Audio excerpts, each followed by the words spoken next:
Bidasari. Bidasari. Kat mana tuan-puan? Tuan-puan nampak tak Bidasari ni kat mana? Bidasari.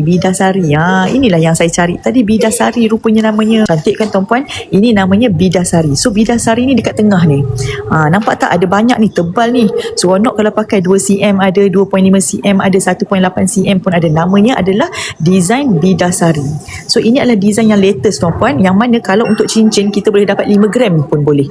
So bayangkan tak sampai pun RM5,000, RM3,000 pun dah ada. Jadi tuan-puan boleh tengok, kalau tuan-puan nak tebal sikit boleh ambil 7 gram.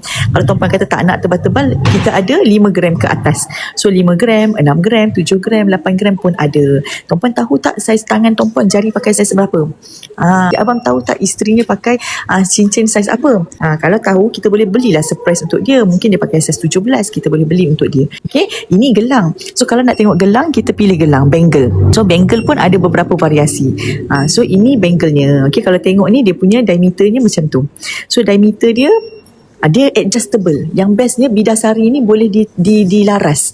Maksudnya kalau tiba-tiba daripada mak dah pakai, mak nak bagi ke anak, kita boleh laraskan. Dia jadi kecil sikit, boleh, tak ada masalah.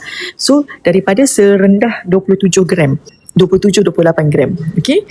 So kalau tengah cari-cari gelang tangan, boleh consider Bidasari. Ini namanya gelang tangan Bidasari. So beratnya tak sampai pun 30 gram. Best kan? So kita boleh set, right? Boleh. Jadi ada lagi, siapa suka lagi? Suka apa?